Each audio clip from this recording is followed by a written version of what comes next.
Huge show live from Radio Row. We got Chris Sims. Boom. We got Mike Florio. Bam. And we got Ryan Leaf. Pow. Joining us on today's show, and it all starts now.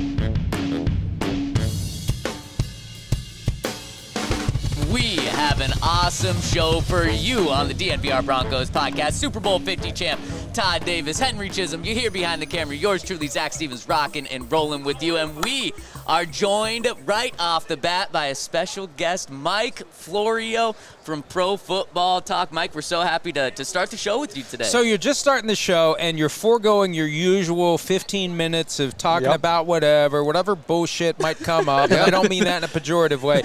You've foregone all of that just for me. Yeah, well, because we want all your bullshit I'm touched. On this. Yeah. I got plenty. You're exactly right. That's exactly how we would start. Every time we're on the road, that's how a show starts. It's just talking about what happened just last night. Just grab somebody and off we go. But yeah, the normal day exactly. You got to ease into it. And there's always something to talk about. But Super Bowl week, it gets crazy, and you just grab whoever you can get, whenever you can get them, and off you go. We're doing the same thing. Like, I have no idea today what our show is going to be. You just sit down and you go, and hey, here's this guy. All right, let's go. Here's that guy. Hey, let's go. And the whole week is like that. And it just gets worse and worse, and it reaches a fever pitch, and we're talking them on the way over. By the end of the week, you finally get used to it, and then it's over. Yeah. You finally make the mental adjustment to this strange existence, and it's done. Yeah, it's so true. So let's dive even further in with this, Mike.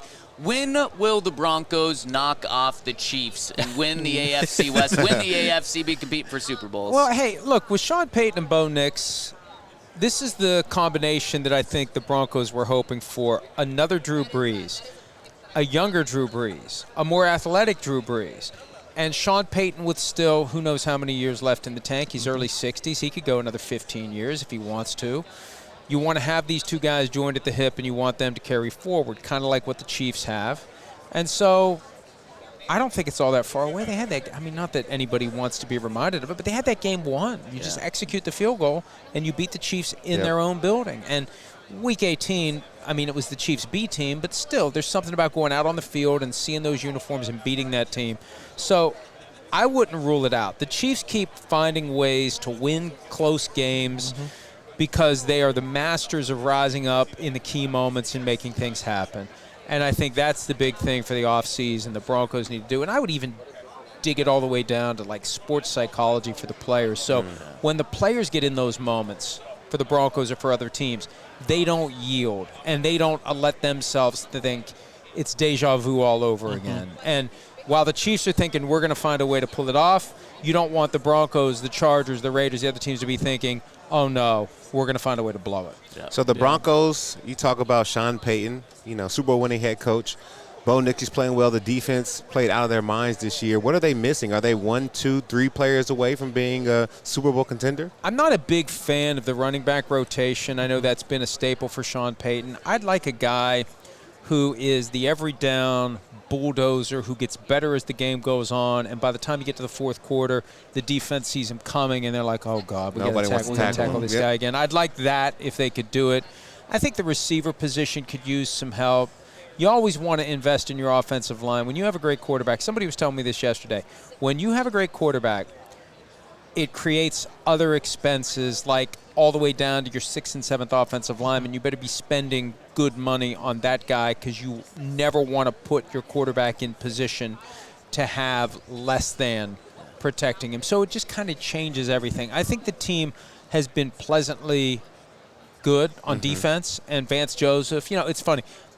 For all the guys who get head coaching buzz in the season, there'd need to be 30 openings. Like, every team would have to fire the coach for all these guys to get hired. But it's, if you have a team that's starting to move in the right direction and you selfishly want to hold it together. You hope that guy doesn't leave. And Broncos fans hoping Vance Johnson doesn't get a job. Vikings fans hoping Brian Flores doesn't get a job. And the way it stands right now, neither guy is going to be gone.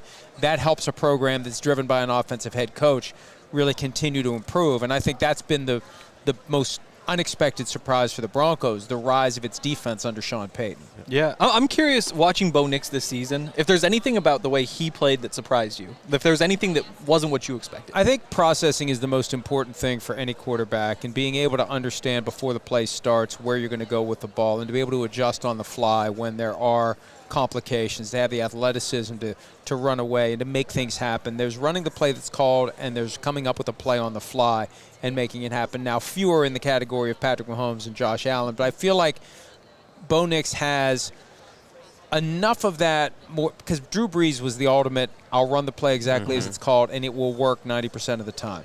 And I think Bo's got a little bit of that. I can make something else happen, even if it's just buy a little time and reset.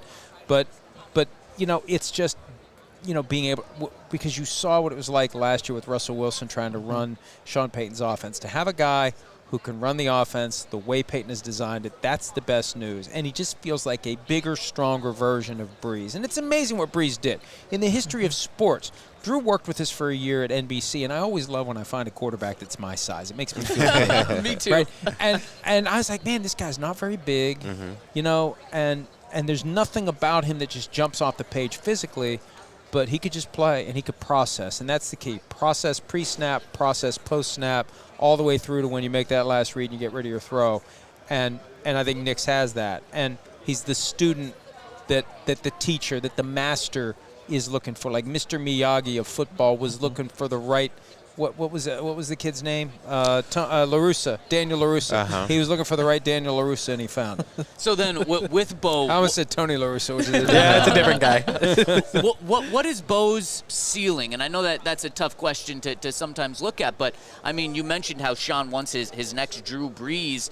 Can he be, not necessarily a Hall of Famer, but is he a guy that can lead this team for 15 years from what you saw in the first year? I think just for the first year, the question is, do you check pass or do you check fail? Yeah. You check pass. Let's see what a full offseason does, where he's the guy, and they're working to build the team around him, and we see where it goes from here. What does year two do? How much do other defenses figure out the things he does well, the things he doesn't do well, the old Belichick approach, force him to do the things he doesn't want to do? When you've got a full season of film and you've begun to figure out what Bo Nix is all about, what will Sean Payton do to counter that? So I think it's a lot of those things.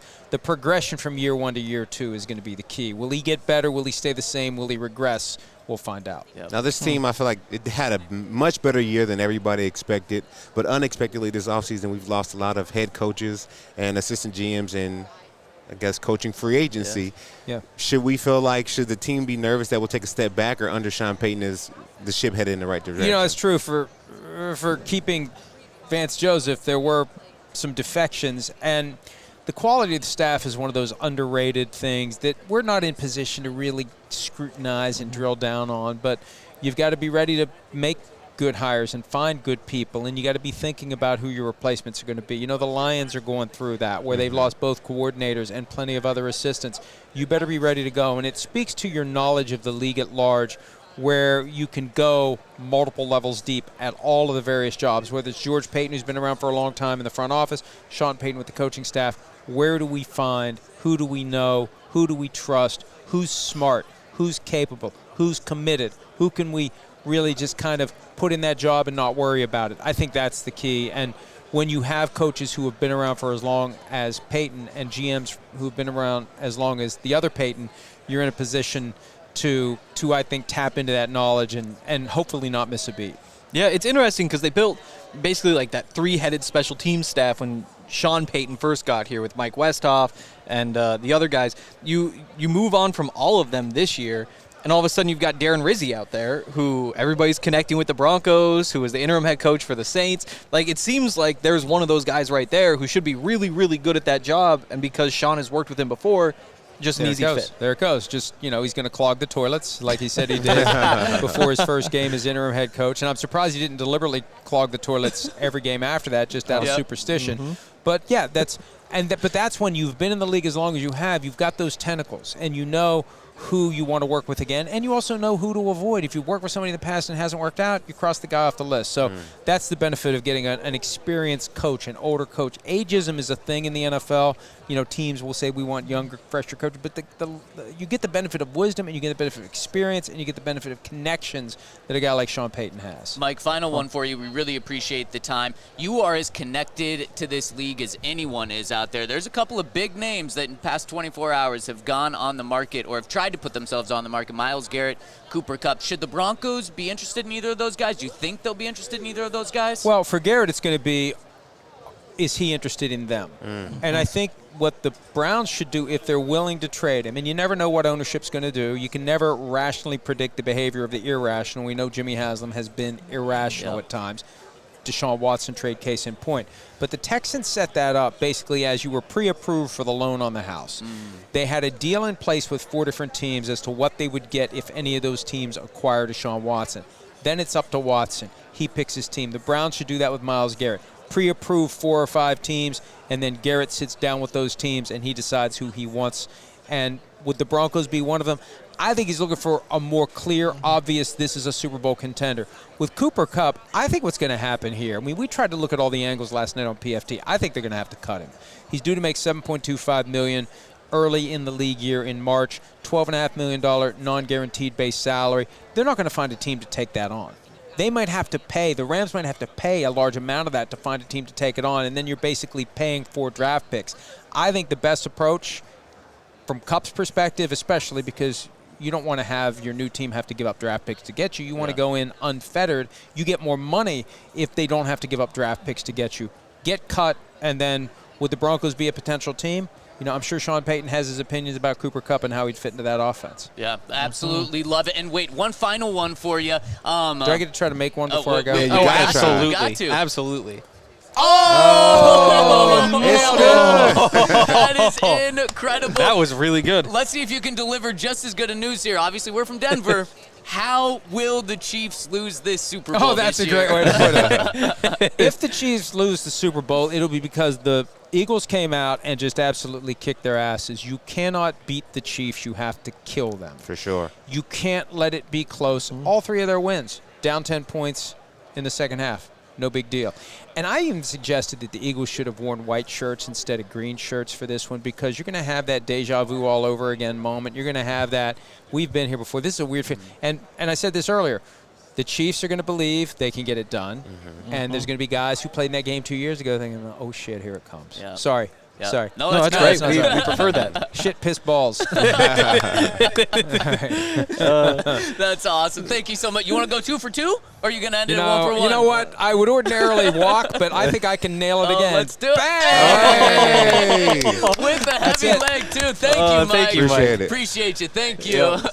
Awesome to have Mike Florio on. Great insight. And, man, if Cooper Kupp is just available as a free agent, would the Broncos be players? Let's talk about that. We got Chris Sims on. We pre-recorded that one. I can tell you, Mike Florio said some of the things that Chris Sims said about Bo Nix in the best possible way. What did he call Bo Nix? Really good. Mini Drew Brees? Like, could Oh, be yeah, Drew yeah. Brees? I don't know. Both of them. It's almost like used- those two do a show together. Both of them, exactly. Both of them use Drew Brees when talking about him. And let's hear from Chris after I give a shout out to our friends over at my good Ice Maker, where if you're on the go like Ice we Shaker. are right now, Ice Shaker is the place to keep the ice that you make Shake it up, cold. And you can shake that thing up. And in your Ice Shaker, it's great for protein powder. Like if you hit the gym on the road, great for protein powder. Bring it in. And the thing about it is the cap is the shaker. Did Henry? you make it to the gym today? Yes, I did. Okay. Using my ice shaker after I thought my this was workout. going to be back-to-back days. No, I can't do Okay. that. And then you can use the ice shaker before going out tonight to make a little mixed drink cocktail. Ice shakers keep ice cold for so long, and they're made by the Gronkowski brothers, and they've sold over 1 million bottles. And what's really cool about them too is you can rep your team with Ice Shaker because they are the officially licensed partner with the NFL, NHL, NBA, NCAA, and MLB. It also makes a great gift for a sports fan in your life. So go to iceshaker.com, use the code AllCity25 at checkout to save 25% off your order. That's AllCity25 for 25% off your order over at Ice Shakers. Order your team branded bottles over at Ice Shakers and use that code. Support your teams with the best brands, Ice Shakers. And shout out to our friends over at Verizon. If you're tired of your phone bill draining your bank account and wish you could use that money for something more fun, well, Verizon feels your pain. For a limited time, new customers can get up to $800 in prepaid. What are you doing, Hank? All we hear is you just throwing your headset around. When you switch. Your chair on my cord. I had to get it back around. Can I finish? Well, so he asked me a question. I was trying to be subtle over here. Again, that's $800. Just trade in any phone from our top brands with select unlimited plans. This deal won't last long, so don't get stuck on the bench. Switch to Verizon today and take control of your game plan. Visit your local Verizon stores for details. And shout out to our presenting sponsor, Bet365. We are very appreciative to be out here with Bet365's help. Use the code DNVR365 over at Bet365 when you sign up. Deposit $10, place a $5 bet, and you're going to get $150 in bonus bets. We got to have that ball on. Henry just messed up the past 2 minutes. I didn't do anything. That wasn't me. That was your damn chair. That's all we heard. That's what your chair said. Now we got to get our guests to kick field goals. You just got the ball, and then you kick it away. Well, if he's going to get one, he might as well get two. It actually was. Don't do that. It actually was very impressive. Mike Florio just went 2 for 2. He did. Well, he was so ready. Right he away. grabbed it as soon as he sat down. He was like feeling the dimensions to get it right. Yeah, he might be back later. Yeah, he might be back around midnight tonight, finding the ball and come back kick. Yeah. Should we hit the Chris Sims interview Let's hit now? Chris Get Sims. those guys back to back. Chris Sims, awesome interview we had right before the show, and we want to play it for you. So here's our guy, Chris Sims. We are joined by the legend, Chris Sims. And Chris, before we jump in, I got to take us back to memory lane. 2 years ago, we had you on our show, days after Sean Payton was hired. And you famously said the first thing Sean's going to do is he's going to go out there and get a ton of big fuckers on the offensive line. And boy, I just need to give you a victory lap. Your opportunity to take that, because then the Broncos go out, they sign Garrett Bowles to a contract extension this year. They go out and sign Quinn Miners to a contract extension. They get Mike McGlinchey for big money, who's a big dude. And then they also go out and get Ben Powers. Exactly right. Here's your victory lap. Well, I appreciate you saying that. I do. Sean Payton's one of those guys that I feel like I know. Like whether I know him because I've been around him a bunch in life, but also just because I follow him, how great of a coach he is. I just feel like I know his tendencies. And then, of course, he's got the Parcells lineage too, and that's how that group thinks, right? Some groups might be, I want to get a fast receiver and start it that way. Like old school Giants, Patriots, that coaching tree, it's always about the big fuckers up front. and then when he's such a quarterback guy, and at that time, of course, he had Russell Wilson, there's no better way to make the quarterback feel comfortable than protected. And he knows he can design and get people open, so that'll be the next piece now. But, I'm pumped for what's going on in Denver, and I was a huge Bo Nix fan. I had him as the third quarterback last year in the draft coming out. I saw what he saw, and Denver's got it going. So then I have to ask, what did you see that no one else saw? Because a lot of people not only thought he was a sixth quarterback, but thought he should have been a third-round pick. Well, this is where people got to stop drafting offenses. This is where you have to decipher through shit a little bit. You can't just go, well, yeah, he throws a lot of screens, so I don't like him because he throws a lot of screens. They always throw screens. It doesn't matter who's at quarterback. So that's not his fucking fault. And then you watch the tape and go, well, there's a 25-yard crossing route. Damn, it was 5 feet off the ground and right on the money. Here's a 20-yard out route. Yeah, it's only once every 15 throws, but you go, looks NFL to me. Shit, right on the money, outside the numbers. Pooh, well, only the receiver can catch it. So I saw enough of that there to go, what is everybody talking about? Why is everybody hating on this kid? And then the other aspect was the athleticism. Right? We know Jaden Daniels is the best runner in the draft. But I thought Bo Nix and Caleb Williams were the best scramblers, like could make people miss in the pocket, then to throw the football that way. They were incredible, and that's what I saw about him. And then, of course, knew he was smart and understood football and all that stuff. I called that at the Combine last year. I said, Bo Nix, Drew Brees Jr. going to Denver, guaranteed it. That was another one I called, but you didn't get on me last year, so you missed it. I think he's definitely a better athlete than people give him credit for. Exactly, right? And you talked about Sean and his tendencies, and I think he always wants to have athletes surround the quarterback. And he talked about having like a joker, whether it's Alvin Kamara, Jimmy Graham. He's looking for another player like that in Denver. Right. Is there anybody in free agency or the draft that you feel like could be his next joker? I know. He definitely needs that type of guy. And, I'm not into draft mode yet, right? But, I mean, he's going to be on the lookout for his Alvin Kamara type of player. Because when he starts to get that and then a guy that can threaten you down the field, it becomes like, oh, crap. Because we know he can get people open 5 and 10 yards down the field with anybody. For sure. So then he finds these little ways to screens, option routes to the running back, as you know, out of the backfield. And then you start worrying about, well, damn, they're picking us apart with these short passes. And Bo Nix is getting out of his hands so quick. So then you start to creep up, and then he calls that, zoom, and it's boom, touchdown like Buffalo the first drive, right? Yep. So that's where he's really good that way. But, I know. I got to look at the free agent list as far as who's available. I'm not even sure if I know right now off the top of my head, but that's definitely a thing I would think he's going to address for sure. Yeah, it seems like it's one of those things that's easier said than done, though. Where you say, like, you need to go find Alvin Kamara. Okay. Yeah, to find Alvin Kamara is hard. Yes. Now, to find guys that can at least fill that role, right? Like McLaughlin can do some of that stuff, right? Sure. Now, is he a bell cow between the tackles? I don't know. Time will tell there. He runs hard as hell. I like his game. And maybe they think he can be that guy. Maybe he's just young and they haven't put that on his plate yet. But, yes, like, to that player is special. I was in John Gruden's offense, which really was about that too, right? And Sean was with John Gruden, where you would love a back that's got super talent, and we know that, but where Kamara, or in my case, I had like Michael Pittman, right, back in the day, and they got to be able to read coverages. And not all running backs are great at that, right? And that's what makes like guys like Kamara, McCaffrey so awesome, because you could put them at slot receiver and be like, hey, it's cover 2, you got to run it this way. Hey, it's quarters, you got to run it a little differently. It's still the same route, but there's a little difference in the route and how we want you to do it. And that's what can be hard about finding those guys, to your point. Do you have Chiefs fatigue being around here this week, or do you want them knocked off? I don't. Not that. I might pick the Eagles to win the game. I'm not saying that, but I don't have fatigue.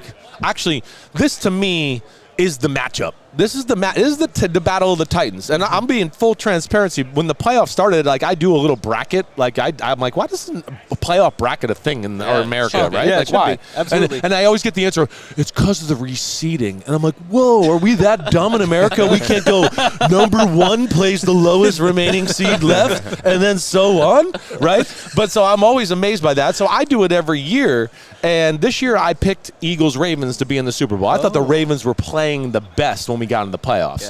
Yeah. But I don't have Chiefs fatigue. What they're doing is fucking unreal. It's unreal. He's the clutchest quarterback we've ever seen in our life. And I can't believe I'm saying that after Tom Brady, who was the clutchest quarterback I ever saw in my life. Yeah. But like this, after 7 years, is insane. The way they do it, I think, is cool. Right? The Patriots were like so like, well, we're systematical. We're on to Cincinnati. We're going to look under a rock in Germany for a player, and we might find him there. We're going to find a slot receiver, and we're going to do things you've never seen. They're kind of like, hey, we're just going to drop back. We're going to do crazy blitzes. Yeah. We're going to invent a play where we all do a pirouette, right? Hey, Taylor Swift, paparazzi, come on, cool, no problem. We don't give a crap. Jump on the bandwagon. That's where I think they're cool, right? That's where they're different. In the NFL world, as you guys know, most dynasties were uptight and it was hard. The Steelers, it didn't look like they had fun unless they won the Super Bowl. Yeah. The Patriots, the 49ers, those teams, it was rooted in so they're a little different that way. And then what I also like in this matchup, sorry to just keep going, but the Eagles to me are like one of the best teams ever assembled in the free agency salary cap era. One of the best. The Eagles' O-line is as good as the 90s Cowboys. They run 3 fucking plays, and they run for 1,000 yards every game. Yep. 3. Yep. I'm telling you, they have 3 run plays. They have 7 pass plays, and they just go, we're so good, screw you. Yep. You know what we're going to do, and we're still going to do it. So that's where this is a cool matchup, because I think it's the brains versus brawn. And not that neither one is too deficient in the other area, right? But it is the Eagles' brawn versus the Chiefs, who I don't think are as talented as the Eagles. But Andy Reid and Mahomes and Spags, that combination, they kind of close that talent level. That's why I think we'll have a nail biter more than not. Yeah. How do they build that running game, though? Because, like, in Denver, we see it as, like, you got Garrett Bowles, Ben Powers, Quinn Miners, Mike McGlinchey, and you're ranking 16th or 20th in most of the rushing categories. They're not these guys. They're not. These two tackles are the best two tackles in football. Their guard, the kid Landon Dickerson who got hurt, he's the best guard in football, right? Mekhi Becton is really damn good. And then the center, it's like, okay, he's not top 3, but he's top 7 in football, okay? And then we have a first ballot Hall of Famer running the ball. And a quarterback you have to worry about running the ball a little bit too, right? So that's what makes them different. But I'm telling you, if we sat down and watched film, I'd go, here's inside zone, here's outside zone, here's double pullers. Tell me when you see another run other than those 3 right there. And that's how good they are. And one of the things I think will be for this game is because the Chiefs are going to blitz them and try to take them out of that, like just getting smashed in the run game. Jalen Hurts audibling at the line of scrimmage. We saw it a little in the Washington game. The first play of the game to Saquon, right? His quarterback design run where he ran for a 9-yard touchdown. To me, that is one thing that's missed from the Eagles in the first Super Bowl. They got caught in some bad plays because the Chiefs took some crazy chances knowing that the Eagles are better than them. And they're going to do that again here. And they're going to need Jalen Hurts to get him out of jail a few times and go, oh, wait, this play ain't going to work. We're going to get to this one. The coaches told me about it all week, and now we're going to screw you over. Yep. And I think that'll be a big element of the game. Yep. Chris, before we let you out of here, I got to ask you about the AFC West and the 4 spectacular coaches that they now have. For me, I feel like it's either going to be a gauntlet and you're going to be battle-tested and you're going to win the Super Bowl come out the AFC West, or you'll be too beat up and not be able to make it happen. What do you think of the conference? I know it's a great question. I went through this as a young child because the Giants in the NFC East, right? It was Washington who had went to 4 Super Bowls in 10 years. The Giants went to 2 and 5, right? The Eagles had, my dad would still tell you, the greatest defense he ever played against, and Reggie White and Jerome Brown and all that. And then Dallas was not like a throwaway. And then, of course, in the late 80s, early 90s, they started to become a powerhouse. But I always used to be like, man, fucking Joe Montana and the 49ers playing those cupcake NFC West teams, and my dad and them killing each other, be exhausted in the playoffs, right? And then there's the 49ers in the Super Bowl. But I still think it's going to breed toughness, battle-testedness, and it's going to be the coaches are too good to, like your point. Right now, what's going to be unfortunate is like there's going to be years where you're going to be like, man, the 3rd or 4th team in the AFC West, like if they got in the playoffs, they might have been able to win the Super Bowl, but they're not even going to get in the playoffs, right? That's where it's going to suck a little bit, but I think it's going to be phenomenal football, and somebody needs to try to dethrone these guys in red here at some point. Yep. Chris, final one for you. We could talk to you for ages, but we really appreciate your time. Final Anytime, one. Guys.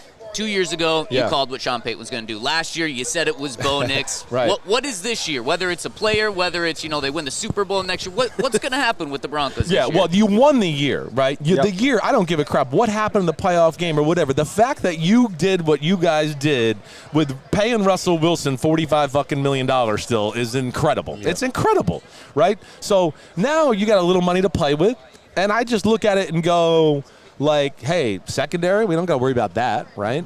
I mean, edge rushers, maybe another one you want to add, but damn, I'm a kind of a fan of both guys you got there, especially Nick Bonito. Is there a run-stopping D tackle maybe you want? Zach Allen's the man, but he's not the best against the run, right? I think O-line were good. I think when I kind of look at it, I just think it's big-time receivers coming. Big-time receivers coming. I'm not making Super Bowl predictions in the AFC West right now, all right? But I would think that the receiver is the thing that is the next piece of the puzzle and an off-season priority for the Denver Broncos. Well, you know what? When it happens, we're going to be giving you all the credit in the world. The Sean Payton whisperer told me that was going to happen. Exactly. Well, thank you so much, Chris. Really appreciate your time. Anytime, guys. Be good.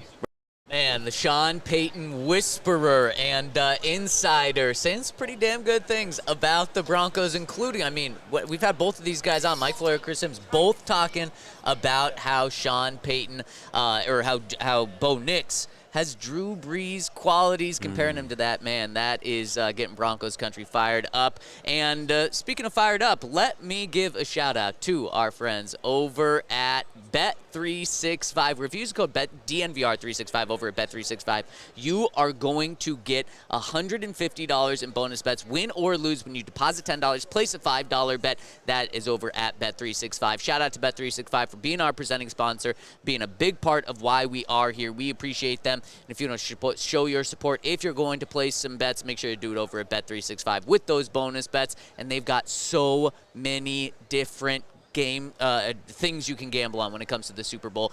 There are so many props up there, from whether you're a football fan and a diehard fan and want to get on the props, or whether you're just more of a casual watching this game, want to get on some of the crazy stuff. They have them all, because Bet365 is all about the never being ordinary. So they have every single bet that you could imagine, with 10,000 boosts every month as well. So check them out. Use that code DNVR365 when you sign an account. Win or lose, $150 in bonus bets. When you deposit $10, place a $5 bet, you're going to get that over at Bet365. Must be 21 and older, physically located in Colorado. Please gamble responsibly. If you or someone you know has a gambling problem, once help, call or text 1-800-GAMBLER. Terms and conditions apply.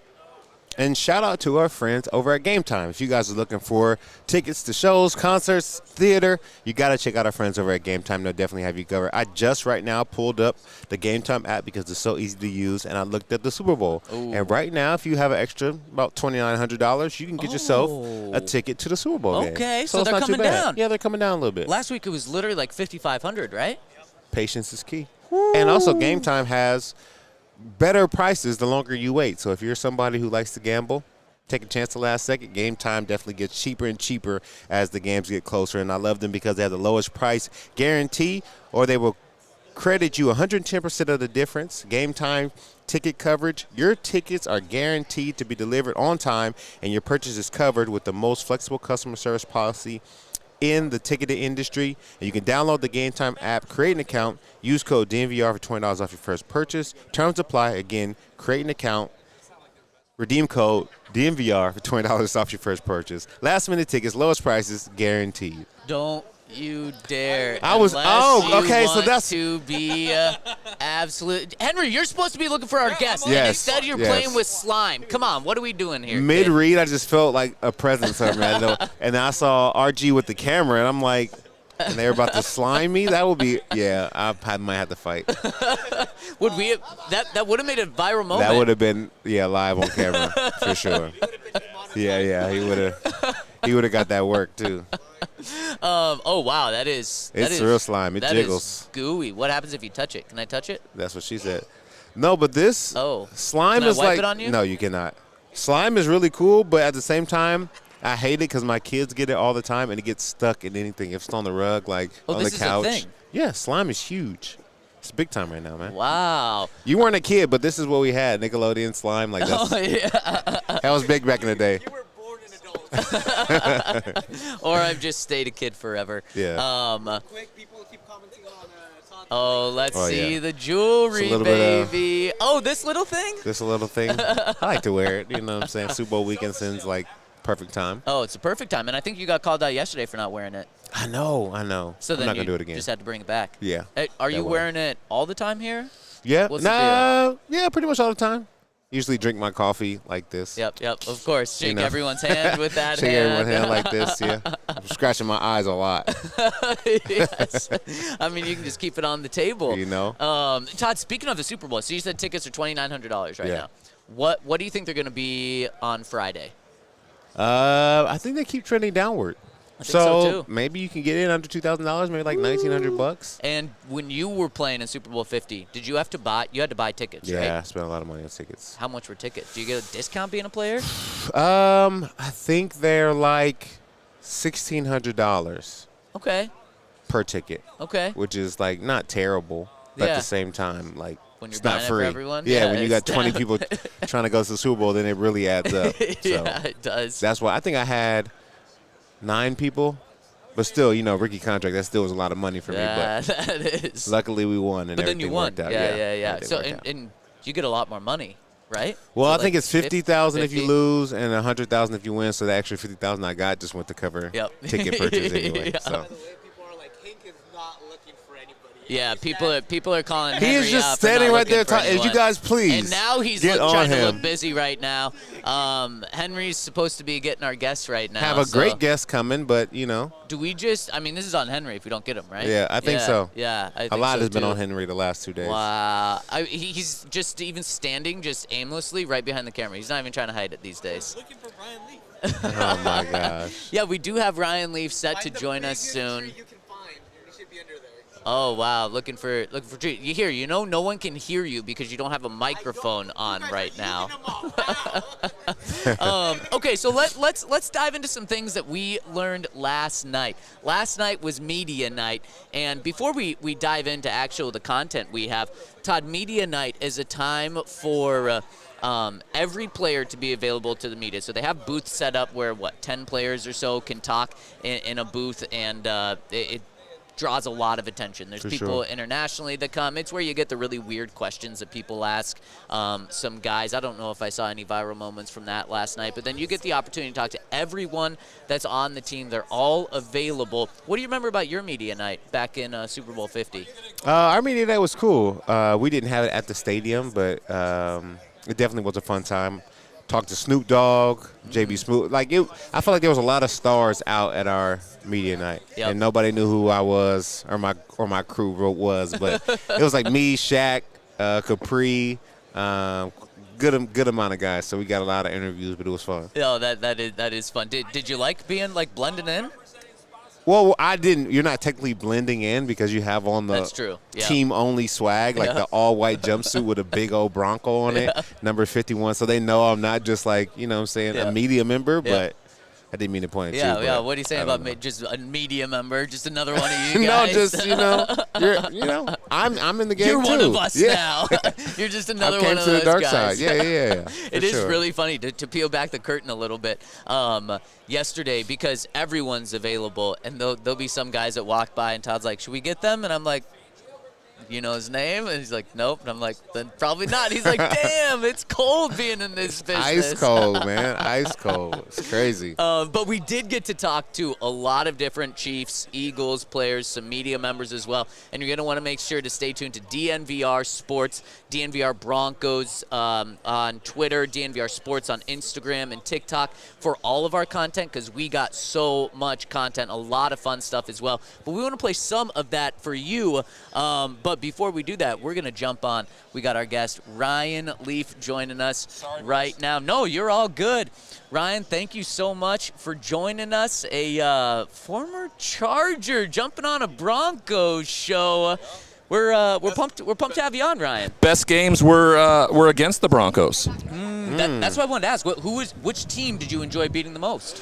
Well, I didn't beat many, so I got to beat some good quarterbacks in my day. I beat Steve McNair, I beat Warren Moon, I beat Doug Flutie, and who else did I beat? I beat I think Rodney Peete. That's pretty good. So like I said, there wasn't many. But my two best games were against the Denver Broncos. Actually, I had a crazy one in Mile High against Gus Frerotte, where Gus went for like 5 touchdowns and 4 interceptions. Ed McCaffrey and I were just talking about it this morning. Ed had like 2 touchdown catches. I only completed 13 passes for like 320-some yards. Dang, all 3 of my touchdowns were over 60 yards, each one of them. Wow. So it was a fun game. I liked playing against Mike Shanahan's defenses. And then the Thanksgiving Day game in Dallas, that was a really fun one, too. I think I broke a record for the Cowboys for most passing yards in the second half. So we almost came back and won that one. So, Denver was a good time in the NFL for me. Well, I'm glad to hear it. And I grew up going to the games. We don't have a team in Montana where I'm from, so the closest was like Seattle and Denver. And my dad had a business partner in Denver. So we came down on a recruiting trip, and I went to Nebraska, Colorado, back in the glory days, Cordell Stewart versus Tommy Frazier.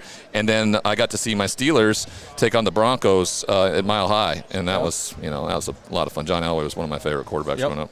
Yeah, I'm from Columbia Falls. So Are it's you? the same thing. Yeah. Always going down Bronco games. Yeah, Columbia Falls. One of my good buddies played basketball for them. Really? Yeah. But Ooh. I mean, I'm sure way past your time. I'm old. I mean, it's all the same family. I'm 48. Yeah, I'm 28. Yeah, see, that's 20 years, bro. That's a whole college student right there. For sure. Do you enjoy this Super Bowl week, going around doing all the different shows? I mean, there's a lot going on out here.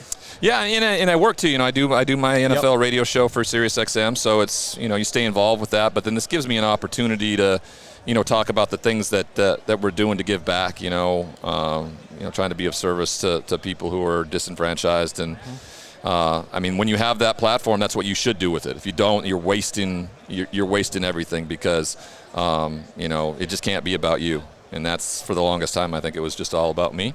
And that's not how the world works. Every life is precious, and so that's what this week gets to do for me. And we did 31 of these yesterday. We're doing 17 today. Wow. I'm going home because I got to go to D.C. Speaking of that, I'm receiving an award for my work in the mental health and substance abuse space for this coalition. That's awesome. Around the military out there in D.C. And so I'm excited about that. And we missed last year because the first time in 10 years we didn't come to the Super Bowl because we just had a baby. And so, we didn't do it last year, and then sure enough, this year we're making it work, and then we'll be home to watch the Super Bowl. Well, Ron, you are doing so many cool things and to help people. Can you just tell us a little bit about that? Well, mostly it's just about being, kind to people, and helping them when they ask for it. Because I think a lot of times is people just aren't willing to ask for help. They think it's weakness or whatever, Sure. And so you just be open for that. I tell people when you're feeling, your emotions, or you're feeling like life's got you down or something like that, you can remove yourself from the equation. Things that I did when I was starting to think I was a victim or things like that, I would start going down to the homeless shelter or the soup kitchen and help out there. And a lot of times it wasn't really doing anything. I was just sitting down and listening. And because these individuals just don't feel seen or heard. And sometimes if you just sit there and listen to them and their story and look them in the eye, they feel seen, and that can go a long way. Because there was a lot of time where I just didn't. I thought people just thought I was just this POS, and there was just no saving me. And a lot of the time that might have been true, but there were some individuals over the last 10 years that just really have carried me and done a lot. And so I do whatever I can. I do work with the Last Mile, where I go into prisons and we try to give back in programming there so they have hope when they get out. And then I work with the Menninger Clinic, which is down in Houston, and it's one of the state-of-the-art psychiatric and substance use disorder facilities where the NFLPA, our union, has done a deal with them. So I'm usually down there quarterly, and every time I'm down there, anywhere from 8 to 12 former NFL players will be there. And I will actually have hands-on opportunities to work with my brothers and show them that there's hope and that what they're doing is the most important thing. And that's pretty cool because I don't have access to former players. The NFL doesn't want me anywhere around them because I'm pretty critical of what the NFL does for former players and current players for that matter. So this is an awesome opportunity for me. That's really cool, and we love hearing about that and the work you're doing, and we love picking your brain about the NFL too. Bo Nix in Denver. Yeah. What'd you see from him? I mean, you got a smile right now. Do you like what you're seeing from him? Well, I was doing this yesterday. Where's my thing here? This was my quarterback rankings, May 21st, 2024. So that's what it was when I was going through my process. Okay. And we got Michael Penix 1, we got Jaden Daniels 2, we got Bo Nix 3. Yeah, and that's I just think Bo was a stellar football player. I thought that his accuracy was going to be next level at the NFL because the data shows that at the NFL level, the ball is thrown within 2.5 yards of the line of scrimmage, plus or minus the most ever in the history of football. So 70% completion from when my era was, or Drew Bledsoe's, was comparatively to 58% back then because you were throwing 8 to 12 yards down the field. And so he is incredible with that. And what makes him so great is, and no one thought that this was the case, and you saw it this year, his play action game where he gets to lay it out down the field is unbelievable. And his accuracy down the field with some of the speedsters that they have. I did not see Sean Payton turning it around as quickly as he did, but he got the right quarterback. I think that was a big part of it. And a lot of these great coaches, you hitch your truck to a really great quarterback and you come out as a really great coach in the process.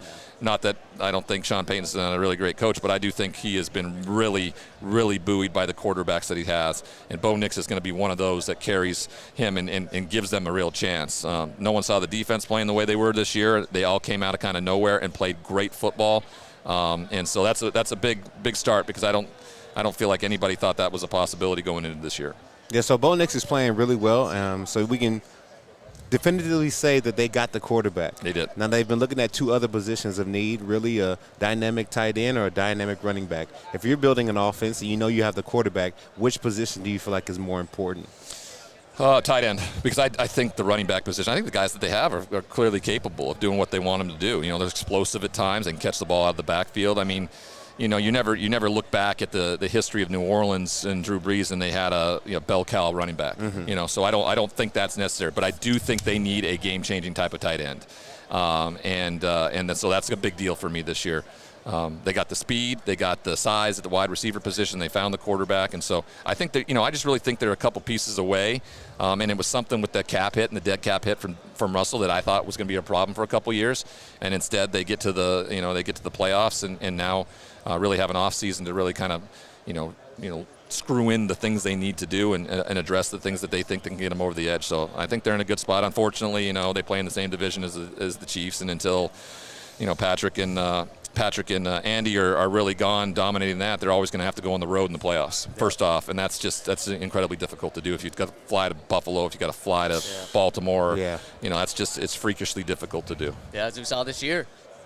Yeah, they just, I look at the Chargers, and I thought by them getting the 5 seed, we gave them the best chance of anybody, and then they go get blown out by Houston. So you're just, you can't, Pittsburgh can't go to Baltimore late in that year. In Denver, you saw even after the first play of the game or first drive of the game, you're like, whoa, this might be a ball game. It was so fun there for a second. They hit that play, and you're like, oh, we're in for one. And then they missed the field goal before halftime. It's over. Yeah, the little things, and so I mean, it's just incredibly hard to the way the AFC is built right now in terms of who's at quarterback and stuff. Like, it's going to be hard to, when you're not in their division, when you're in the division of Patrick Mahomes, to not have to go on the road, wild card weekend every year. Ryan, you were a young, talented quarterback early in your career, and you had some changes on the offensive side, kind of just the new playbooks and everything. How crucial is that for a young quarterback to have continuity like Bo Nix has with Sean Payton now? Because before this, we saw the opposite. It was a new head coach or a new offensive coordinator or a new quarterback every single year in Denver, and that was probably a big reason why the Broncos haven't been good for a decade up until now. You go around and look at it, that's exactly what the consistency aspect of the NFL is so spot on. And if you can get a coordinator or an offensive-minded head coach who's had head coaching experience before, Sean Payton, and you hit on the quarterback, you'll never have to worry about your new offense for that quarterback because it's there. I mean, that's why they go out and get Ben Johnson in Chicago. That's why they go get Liam Cohen. I mean, you look at Todd Boyles in the last 2 years, he had to replace the two offensive coordinators in Dave Canales and now Liam Cohen with Baker Mayfield because it was so good because they have a defensive-minded head coach. Same thing in Washington. Like, Cliff Kingsbury's going to go somewhere again at some point. Dan Quinn's really good, but he's still a defensive head coach. You're going to have to find a new offensive coordinator. I think that's why head coaches, or that's why owners are out there looking for head coaches with offensive, minded, play callers. Because if you can find the right one and find the right quarterback, you don't have to worry about losing that consistency and losing that going. And Sean Payton and Bo Nix, realistically, you can look if they have success and are able to find a championship during this time, like they could be together for like 10, 12 years. And that's freakishly not seen in this league. It's just the turnover rate in this league in terms of coaches and quarterbacks is just so bad. Yeah. I mean, I'm just curious to see how it all plays out because at this point, like, you have to like everything you've seen. Like it's all these past 2 years with Sean Payton. I think you guys were just like dumbfounded. Like, Ryan Leaf makes sense. What the hell? No. I did not see that coming, bro. You hit the nail on the head. Like, what do you even say? I thought he was just going to show up on this thing and yell at us or something like that. No, he knows something about football. It's awesome. Well, I mean, if you want to yell about Denver Broncos, you can. I love Denver. I'm a Chargers fan. I'm a Steelers fan though, so I was like really psyched because I was like, I was pumped that the Steelers were going to win the Super Bowl and they were going to invite Patton and Peyton, and because they paid for it, and I was just going to be like, this is the greatest thing in the world. Wow. You know, I had my Russell Wilson jerseys and I was rocking them this year, and couldn't wait for week 2. And then his dang calf was there, and I'm like, Fields beats him. It wasn't the same. It wasn't the same. Do you think Russ is going to go back to Pittsburgh? Is he going to be with the Raiders? Is he done? I think he'll go back to Pittsburgh. I do believe that. Really? Okay. He was not the reason they lost this year. Okay. George Pickens has to figure it out. He has the ability to be wide receiver 1, but you just cannot trust him. You can't trust him. I mean, you look at Russell does not put the ball in harm's way. He is as good as anybody in the red zone. Deep ball, play action. They have to be better up front, and it's not a quarterback thing, and everybody just wants to look at it because of the bad year in Denver. You look at the second year with Sean Payton, it was really good until Sean was like, we do not want to pay if you were to get hurt, so you're going to sit on the bench. And it was just, and I have a lot of vitriol for Sean Payton through a lot of that stuff, and so surprised to see they do well. Both teams make the playoffs. Both of them had to go on the road. Both of them got beat down. Bottom line. It's crazy they were able to keep that under wraps, too. I mean, it was a full month where Russell knew, like, he was threatened to be benched. Never comes out. Never comes out. And he just keeps showing up. You would have no idea that was going on behind the scenes. And the fact that he was able to just, I know how he does it, okay? So Russell's, brain and cognitive guy. Yeah. Trevor Moawad was mine as well. When I got out of prison, really? Trevor absolutely changed the way I think. And so, as you know, Trevor passed away 3 years ago, right at the end of his stint in Seattle. And I really think his first year in Denver, he was trying to compartmentalize so many things, and it was overdone. And he comes across sometimes like a simulation because he's so well versed in the neutral thinking aspect of things. So I had an understanding, and I knew he was capable of all this stuff, and that's why I was more supportive or more on his side, just because I know what Trevor did for me and what he did for him, and to be without your guy had to have been incredibly difficult. And I thought last year he kind of found that path once again, and I think it showed in the way he played. You've done a lot, like in the mental health space after football. Do you feel like that would have changed how you played if you had it while you were playing? God, yes. What's so strange about college is I had a sports psychologist in college, and you trust. There's a trust thing there, and I trusted him so much. And I would go see him once a week, and we'd go through things and visualization stuff. And then when I got to San Diego, I tried to use somebody else, and it just wasn't the same. And thinking about the ability you have in terms of resources and money, I should have just reached out and been like, hey, come down here and be my sports psychologist, But you just, at the time, 27 years ago, you're not thinking about those things. You're like, this is just football. I didn't have to do that in college. You don't have to do any of this differently. But guys are built different, and how you're built different. I would have done things completely different. I would have seen myself as the CEO of a Fortune 500 company. I would have gotten a nutritionist. I would have done, had my own trainer. I would have been in a little tiny, 2-bedroom condo right next to the facility. Everything you're doing is building the foundation to the second contract. That's what it's about. Because everything you place into it is building the foundation of you as a football player, as you as the CEO. And those are the things I weren't doing. I was, went out and bought the, biggest house in San Diego mentality, and it was just down in La Jolla. Yeah, it was just not the right thing, and I didn't have the guidance. People weren't worried. People were more interested in kind of enabling me because they knew I was kind of the golden goose, and that's how things work sometimes. And when you're a narcissist and people are telling you and showing you the mirror and being critical of your behavior because that's the truth, you push those people out of your life. Yeah. And you don't surround yourself with the people that have your best interest at heart. Well, I have to say, it's a really, really cool story, and I love that you're getting the word out and that you're supporting so many people. One final football question for you, Ryan. All right. You're a former Charger. You're a Steelers fan. You like Denver as well. What's the ideal way for the Chiefs to lose this game on Sunday? Not show up. Yes. I mean, there is no evidence. There is absolutely zero evidence out there that they lose these games. There's none. They win all the Super Bowls. The only ones they lost to was to Tampa, and they didn't have an offensive line. That game was over before it even started. That's different. So they didn't show up. The offensive line didn't show up. There you go. And so that's the way it happens, and they're very healthy. So, whatever it looks like, for Philly to win this game, it has to be a blowout, 31-10. That's the kind of win that it would have to be. If it's a one-possession game, which I think it's going to be, that's just the world that the Chiefs live in. They are better at it than anybody in game management, time management, all the things that go with it. They win 31-28. Wow. Okay. Wow. Well, love it. Thank you so much. You want to give this a run? Yeah. Give it a little flick? Oh, there we Okay, go. yep. Let's see. You take it as a 17-yard field goal, 30-yard field No, goal? this is a 47-yarder 47-yarder to win the Super Bowl. for the win. No time on the clock. And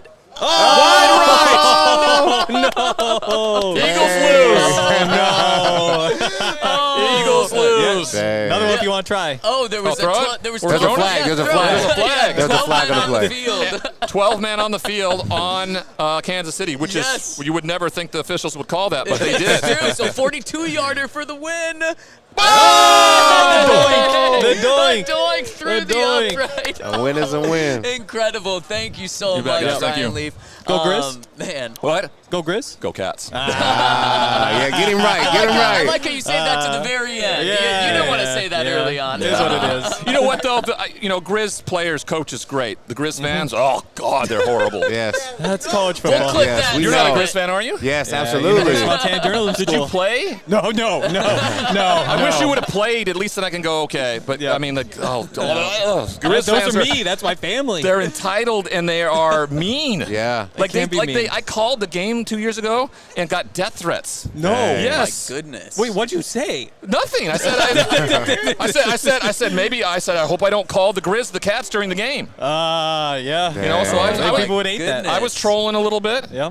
They did, because you can get revenue share on Twitter now, right? Yep. And so like Yeah, I saw that one. from the time of the Brawl of the Wild until the national championship this year, like I went hard at them, and they can't help themselves. They can't, and they just came back, and all of a sudden I got that revenue share. And it was almost like 10 grand, and I'm like, baby, you want to go to the Bahamas? So we're going to the First you Bahamas. said you were going to donate it to Well, I the was Cats. never going to do that. That was just to troll them Then more. you got more. Just troll more, and then all of a sudden it's like, hey man, did you send the money? You probably didn't send the money. I said, no, I didn't send the money. My wife bought a bikini, and she looks a hell of a lot better in a bikini than Vegan does, the head coach for Montana State.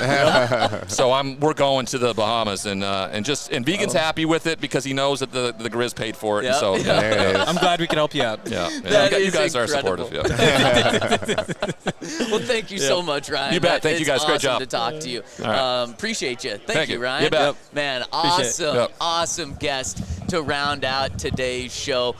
Really cool having Ryan Leaf on and Thank you, man. talk to us about everything. As he's on his way out, we really appreciate him. And shout out to our presenting sponsor, Bet365. Use that code DNVR365. Guys, we're talking to former quarterbacks. We are talking to current analysts, national analysts. That's get that crazy. off. Double mic. Get Twice that, as much Hank to love. That the last thing we. I think Ryan. I think Ryan was right. He was Yeah. right about. Yeah, he you know, was, like, Montana spot on. Are the what do you call them? Mean. Yep. The worst. Yeah. Privileged. I really wanted to check Hank's receipts on his Twitter. No, and I see never if he sent was, one. I never sent you one. know? But like when I did have to like single tweet. text like a bunch of people like, "Hey, Ryan Leaf's coming on next week. I'm not sure how to handle it." And they're like, "You gotta say something." I was like, "You gotta say something." But no, I mean Montana fans, they really care. Here's a fun story. We went to the Yeah, that's first the game of the opposite season. of Went to what the he first said. game of the Yeah. season. Brought the whole family. Like my mom and sister left in the first quarter because they said it was too loud. Wow. Yeah. Wow. But then went to the Broncos-Browns game Monday Night Football. Sat through the whole thing. Much so bigger stadium, though. There's a Broncos, challenge. Browns. Yeah. Different size. You'd think it'd be stadium. louder. More a lot more sound to people. echo out Yeah, echo out. potentially. Yeah. We used to see first downs yell. It's not just like third down, then you get You excited know, this all is the a way Broncos through. show, not It's a challenge. Montana. It's a challenge. Make my mom's ears hurt. Make my mom say Don't let her go to games anymore. Don't let her go to games anymore. Man, people everyone believes in Bo Nix. They do. And at least Bo Nix and the Broncos together. And how about that? Chris Sims had Bo Nix as his third quarterback. Ryan Leaf had Bo Nix as his third quarterback, both going into the season last year. Pretty cool there. Yahir has a message for you. Yeah, I'd rather talk. We You know would that. say he Bo Leafs. He believes. Bo Leafs. Oh, both leaves. There we go. Yeah. Okay, I'll read my message now. Yeah, that's pretty good. What is Yahir saying to you through the interwaves? Oh, we here, have a Henry? super chat. Oh, we have a super chat. Let's hit this Nice. super Oh, chat, baby. Let's go. You're right there. From Ken J. Or Kenj. $1.99. Big time. Trade back and draft Travion Henderson. I mean, you could probably just snag him in the second round. If you want to trade back and get a bunch of those guys. I'm not against trading back if Tyler Warren and Ashton Genty aren't on the board because that's where the value is. There's so many dudes that are going to be, like, pick 50. Man, and I don't really. Well, there's only gonna be one pick 50, but So a good true. point. That's a Yeah. good point. There's only what one. If, There's what if only it was like one, a triple pick? Can't happen. Wow. Oh. There's It's only like 50 or 100. 151. There's only 151 in our Yes. lives, Todd. Thank you, man. It's you. Appreciate it. It's you. It's, Oh. it's Malibu room. Thank you. Yeah, 151. Oh, Yeah, that's yeah. a crazy reference Yeah, from you. is that a good You poll? guys Well, are we getting the saw dad jokes in Yeah. early. we Yep. saw the creator. We saw the artist of that show last night. What? Or of that song Tech last Nine, night. yeah. Tech Nine. Yeah, big Chiefs fan. 151 rum? Yeah, that's Einstein, isn't it? Caribou Lou. Yeah. That is Tech 9. You know. Is it- Whoa, Wow, this is he's getting rapping. crazy. They know now. They know more. This is crazy. I definitely don't know any Wow. Tech Nine. You don't know Tech Nine? I know who Tech Nine is, but I don't listen to any. Did of you his... recognize him when we walked Yeah, past last he's night? Okay, like he's the only person that looks like that. First of all, yeah, that is true. with that beard is and true. everything, yes, he's the only one that looks like that. He had gloves on, like he was Yep. ready to fight, like it was different. Yep. But no, I don't know any. Wow. He had the one so song with I Kendrick. know Tech Nine and Todd doesn't. I don't know if That that's. is I don't know if that gives you incredible. street cred though. How does that? Tech Nine's a pretty good poll. Tech Nine's big in Kansas City, but I'm not saying like he's just big around the world. When I was in high school, at least there were 2 songs I knew of his. Oh, you were going There's wild a in high school. flex. There's a flex. Zach was the whole day. He had dreads and everything. What would your mom think of Tech 9? She probably cranked it in the car when I Really? was like Okay. 14 or something. I asked her to put it on. It wasn't the like one of Prius? those things like, Yeah, probably. Yeah. we love a Toyota Prius. Man, yeah. How do we even get on that right now? Bo Leave? Probably not. We should have said that. He would have loved it. Yeah. Maybe not. We really no. Yeah, I think he would Do have you loved Bo it. Leaf? Man, when you were stumbling, he just called you out for it. That was great. I didn't have much to say at that point. I was just dang. going to expand what he said and throw it back as a question. You were just Classic waiting move. to get that Montana question in. Yeah. You were like, You were That's just what sitting everybody on that wants. too Nobody, long. again, it's a Broncos podcast. People just want to hear about Montana. You know, a good sign is pretty much every time that we've had a guest on. So actually, every time we've had a guest on, it seems like we kind of have to kick them out. And it seems like Yeah, they're they okay wanna with stay. like They saying love it's it. like, hey, Yeah. this is great, but They I don't know like if you it. have something else to go to. Yeah. I mean, when he ran over here, he was like, he looked like he was in a like just knowing he was a couple minutes late, so I didn't want to make him too late for his next thing. Yeah. But the conversation was great. Do we want to hit these clips now? Do we want to save them for tomorrow? Let's save 'em. Maybe? Let's save 'em, right? Because we have some fun that we got at Media Night last night where we got Chiefs players. We got Chiefs players to admit they would rather have Bo Nix than Patrick Mahomes. And Zach didn't get punched. Henry thinks Yep. I'm I was sure. slimier than the slime that we have on the No, table. no, it's for just classic getting the good old answers gotcha out journalism. there. It was That's what we're all about. gotcha, and it was great. They loved it. I didn't get punched in the face. And then we've also got, what's the other question that we're playing for him tomorrow? Luka. What is trade. the equivalent of a Luka Doncic trade I in asked Sketch. the NFL? Yeah, if you guys know Sketch, we talked to Sketch. what's up, brother? And he's got, there you go. Yeah, See, look at sounds your like it. references. He's got a good one. He's got a good comparison. He was So we're right. gonna play those tomorrow. Thank you all so much for joining us today. Thank you big time to Mike Florio, to Chris Sims, and to Ryan Leaf, especially for him Bo-leafing in Bo Nix and the Broncos. Thank you to Henry. Thank you to Todd. Thank you to our guy Yahir and everyone else behind the scenes. I'm Zach Stevens. We will see you tomorrow, 11 a.m. Denver time, 12 p.m. Central time, 1 p.m. Eastern time. From New Orleans, that's going to do it. Make sure to follow all of our social accounts for all the other updates today. We'll see you tomorrow, DNVR Broncos Podcast.